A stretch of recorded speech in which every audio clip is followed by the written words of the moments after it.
Are you unknowingly sabotaging your own team's trust? What if small actions are breaking down your credibility? Well, if you stick with me today, I'm going to show you how to rebuild the trust and lead with impact. You mind if I share a short story with you? Family, one of the things is when you get in this thing that I love, that I hope you fall in love with, called project management. The foundation of your success is teams. You see, even the agile values identified that first. They said individuals and interactions over process and tools. Why am I saying that? Why am I telling you that? It's because a lot of times, family, when as a project manager, especially as a new project manager, you can get into this role and you will think that it's about control. You can get into this role and you can think that it's all about, hey, don't do as I do, but do as I say. And when I was coming in this role, that's what I was seeing being mirrored. I was seeing being mirrored that they were doing as what that project manager said, but not did. He didn't live, or she didn't live up to, or that person didn't live up to what they said that they were going to do.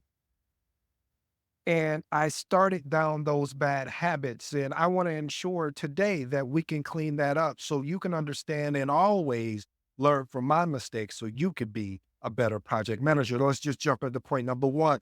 Model vulnerability as a strength. Again, model vulnerability as a strength. One of the things, family, is when you show vulnerability, it really does demonstrate courage as well as openness. Now, I'm not talking about reckless vulnerability. What do you mean by that, ED? Great question. When I mean model vulnerability as a strength, I am talking about fostering a culture where everyone feels secure to express their ideals. When I talk about reckless vulnerability, that is something where the energy, and we all know, meaning that all you're doing is complaining and fussing and complaining and fussing, and you're not looking for a resolution, or you're not showing the team what you're willing to do to help them win. Here's my actionable tip: share a personal story about a past challenge or a learning moment. Number two of that action item is this reminds the team that everyone, including you, and because you are a leader, even leaders learn and grow from their areas of opportunity. Ooh, I like that, because a lot of times we call them mistakes, and they are, but they're really areas of opportunity when we dissect it in a way that we understand that we have an opportunity to course correct something that either we had bad intel, meaning information, and now we got a chance to do better. Point number two: avoid blaming absent team members. I definitely gonna share a story.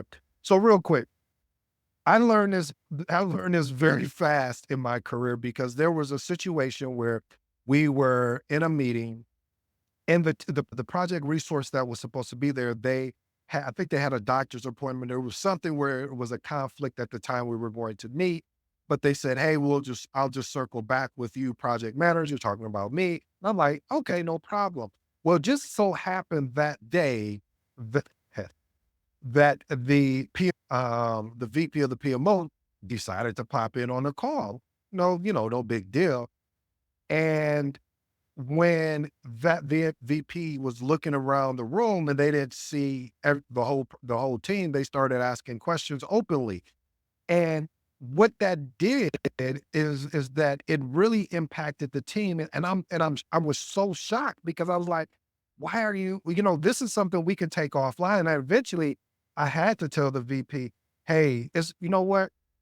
Let us go ahead and get this meeting started. Cause I mean, when I tell you, he went in and was just like, why is this person not here? This is a very important meeting, et cetera, et cetera. And not even taking the time to even have a conversation with me, who was leading the project. So after I, first of all, told him, hey, you know what? Let's take this offline so we can get the team members that did show up and that did participate, and I'll give you the context of why this team member wasn't here.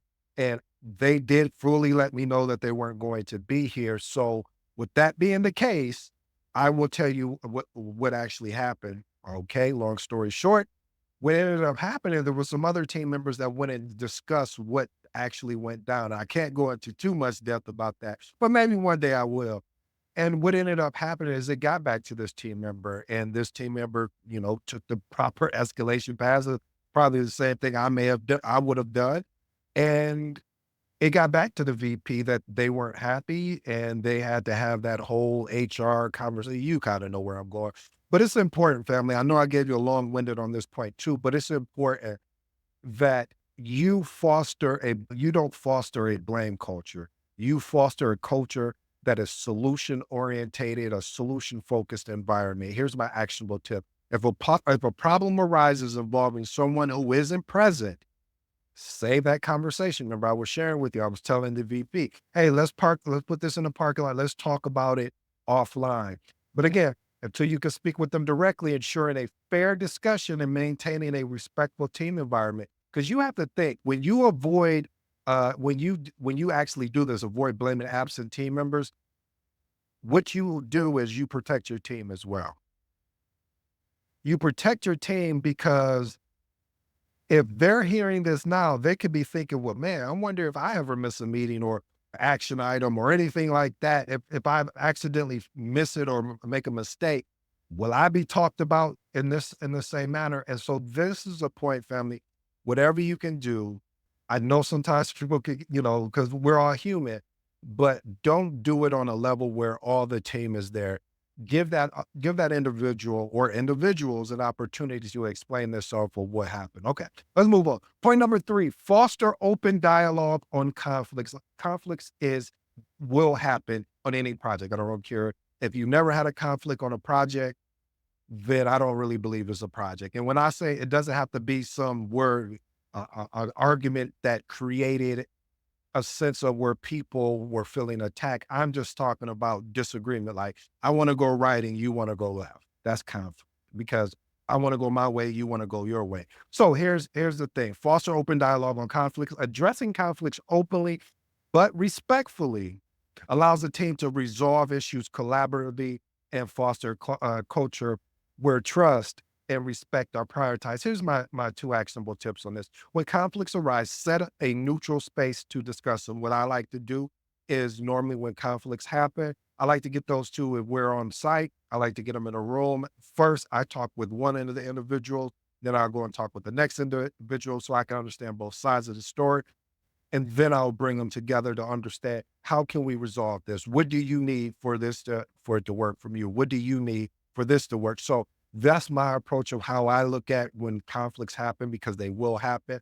And sometimes you have to address it right there on the call. Sometimes you don't have the opportunity to pull people because it's gotten to the point. So, but it's up to you to try to get to the root of what the problem is, as we talk about here, not the surface layer. So another actionable tip: encourage team members to voice their perspective and work together to find a solution or resolution. Point number 4, be clear and consistent with expectation. Listen, family, clear expectation helps teams perform confidently. With inconsistency creates confusion and frustration. Listen, consistency is leadership fosters stability and trust, meaning that the more consistent you are, the more people can trust in you, the more that people believe that you are stable, the more that they want to work with you, the more you kind of get where I'm going. Here's my actionable tip: communicate expectations. Let me park here too. Understand, family, and we talk about this over, and I continue to say it because eventually, when you get your first PM job, if you're not a PM currently, but even if you are a PM, we understand that the lack of expectations or the lack of communication of what the expectations are comes from frustration, being frustrated. People get frustrated when they don't understand the expectation. People get frustrated when the expectations shift and you didn't communicate that out. So communicate expectations as the project start and continuously throughout the entire project, and provide reminders when necessary. And then last one, if exceptions change, explain the reason why so you can immediately avoid any type of confusion. Point number 5, this is my favorite message. Anytime I say messages, you're new to the episode, that means this is something you want to pay attention to. You want to ensure that you understand the words that are coming out my mouth. Point number 5, avoid lip service. Follow through on your commitments. Again, avoid lip service. That's just basically saying, if you're going to say something, do it. Trust depends on consistent reliability.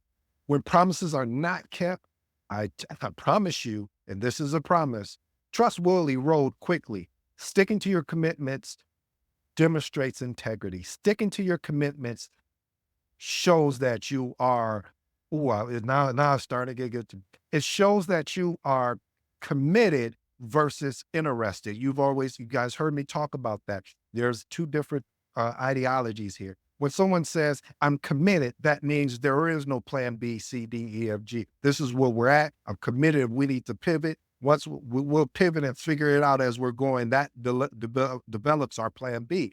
Otherwise, interest looks at, oh, that sounds interesting. That's interesting. I'm interested in getting a cap in. Oh, okay. So what does you being interested, does that look like? Does that mean you going to do the work or, oh no, I'll just, maybe I'll take a class or maybe I'll do that. So you can kind of see the sense of, I should say, urgency, the sense of urgency. In commitment, there's a sense of urgency. And being interested is not a sense of urgency. You'll get to it when you get to it. So sticking to your commitments definitely demonstrates integrity. Here's my actionable tip. Keep a checklist of your promises and deadlines. I know that's overkill or overreach, but it is going to help you if you are, especially if you're leading multiple projects, but keep a checklist of your deadlines and commitments. Also, if you anticipate any delays, communicate them early with a new timeline. So again, talk about that word expectation so you can manage those expectations. Point number 6, embrace empathetic communication. Empathy really builds trust by helping team members feel valued and understood, not just seen as a resource or somebody you have to work with, but listening to their concerns encourages a safe environment. I always say, as a project manager, it's really important for you to build these connections with your team members. Ask them about their family. Ask them about their weekends or their weekday or whatever, but get closer to them so you can understand kind of what's going on in their world. Because a lot of times what could happen is something at home could be really giving them a challenge at work. And so you want to be able to make sure that you're constantly giving them the proper support. Here's my actionable tip. Set aside time to actively listen to team members' concern. Asking open-ended questions to understand their perspective before responding. Make sure you are practicing active listening, family, instead of already formulating a response in your head and you didn't even let them get it out. Point number 7, acknowledge mistakes openly. Oh, I love this one. When you admit your mistakes, it shows vulnerability and transparency, which helps your team see you as genuine. Leaders who own their errors build credibility and model accountability. I know forever when I first got into this game of project management, I would watch how people didn't really want to be transparent about the mistakes that they made because of the fear. So that let me know that the environment was not a healthy environment to be able to make a mistake and show vulnerability by being transparent about the mistake that I made. So you have to ensure you are in a good environment in order to be able to acknowledge your mistakes openly. Here's my actionable tip. Next time you make a mistake, address it with the team openly. Explain what went wrong. And look at this, family. What is your solution? What are the steps you're going to take to prevent it in the future?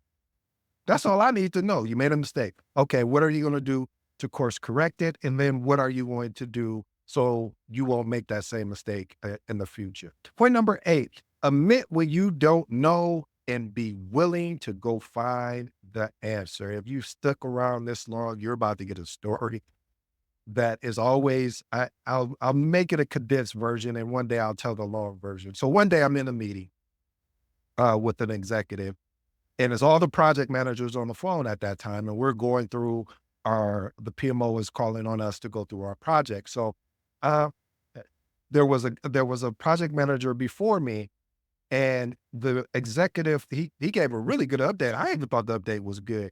But what I didn't know that the executive had more information than everybody on that call except for the project manager. Well, actually even more than a project manager. But he wanted to see if the project manager was going to be transparent with them. This is why I always say, family, be transparent, because you don't know if there was some information that may have come in at the last minute that you're not aware of. And if you start doing what I'm about to share what this person did, it could turn it won't go in your favor. Let's just put it that way. So anyway, we're gonna call excuse me, executive as the project manager. So why is your project in green? You don't have any risk or any issues. It seems like it's going pretty well.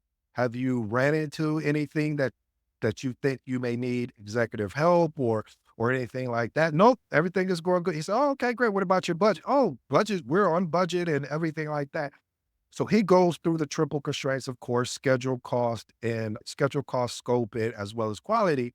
And then next thing I know, the next question that he comes, he says, well, it wasn't even a question, it was a statement. "Hey, I know you're not telling me the truth. So because you're not telling me the truth," and I'm like, what? Like you could, if you would have seen everybody in that room, we were just all shocked. Like, oh my goodness, like how does he know that this project manager is not telling the truth? And then the executive went to go and explain why he knew he wasn't telling the truth. So I say all that to say, family, when you don't know something regarding your project, here's my actionable tip. When you're faced with a question you can't answer, respond with, "I don't have enough information to answer that accurately. However, please allow me an hour," whatever that timeline, whatever that window looks like to you. So if they're asking you something about the schedule and you know you're probably going to go speak with Ruth over there and in accounting, and you don't know if Ruth, you probably want to say within the next 24 hours, or at least that give you a day, but you want to deliver as fast as possible. As soon as you get that answer, you should be sending that email to the executive in this particular case, or whoever that person is. But you want to answer that question is, "I don't have enough information to answer that accurately, but please allow me," because what I'm doing here is I am being honest. I just don't have enough information to answer that accurately. However, let me go find the answer, and I'm time boxing myself, meaning saying this is the time, whether within the next hour, the next 24 hours, the next 2 days, whatever that is, this is when you can expect an answer. And I know I have some smarter, intelligent folks out there. They're going to say, "Well, Edie, what if you said the next hour and you're not able to get an answer in the next hour?" Well, when you send that email to the executive, because you need to, if this is with the executive or PMO, whoever it was that you made this commitment to, because you remember we talked about commitment at the earlier of this episode. You need to let them know, say, "Hey, I know I promised you an hour. However, let me show you what I'm doing. And this is when the next update will be." Easy as pie. All right, bonus. Share progress transparently. Listen, transparency in project progress builds trust by keeping everyone in a loop, showing the project status, even when things are off track, encourage teamwork and problem solving. Family, as I shared with you just a moment ago, you want to be I don't care if your project is in red and you're nervous to go through that tough conversation or those tough conversations. It's in your best interest to stick with if your project is definitely in red, that you want to be able to go into a problem solving mode, look for solutions, don't focus on the problem, because if not, if you don't do that and it finds out something different, then you're going to have a whole nother set of problems. So my recommendation is always share progress transparently. Here's my actionable tips. Send regular updates on the project progression, include any setbacks, and you want to include your solution so they know, they being a PMO, executive, your manager, other people's manager, they're not having to do the thinking for you, that you're working with your team to problem solve effectively to come up with a solution. And also this shows that that you value keeping the team informed in all stages. Here's my 3 transformational remarks, and I'll let you be on your way. Number 1, avoid blaming absent team members. Like I shared with you before, if problems arise involving someone who isn't present, save that conversation until you can speak with them directly, ensuring a fair discussion and maintaining a respectful team environment. Number 2, avoid lip service. Follow through on your commitment. As we talked about, if you're not able to do it, don't make the commitment. If a problem arises involving someone who isn't present, I should say, regarding that you made a commitment to say, "Hey, yep, I'm going to be there." And now all of a sudden you're not doing as you said you're going to do. You need to You need to fix that and hold yourself accountable. And the last and final one, model vulnerability as a strength. Share a personal story about past challenges or learning moments and how you overcame them so the team could get to know you better, as well as when you do things like this reminds the team that everyone, even leaders like to learn and grow. Well, family, I hope you enjoyed today's episode. I go by the name ED. For you smart and intelligent folks out there listening, that just simply means it. And reason why today's episode was so important is because of the fact of many times in your career, you're going to be challenged with making a commitment or making an interest. And you're always going to want to lead to the side of commitment. If you're unable to fulfill that commitment, have the integrity, be honest and open and transparent and say, hey, I won't be able to make that commitment, but this is the revised commitment date. Anyway, family, I hope you enjoyed today's episode again. And I love it that you give me this chance every time that I get an opportunity to talk about the thing that I love, that I hope you fall in love with, called project management. Until next time.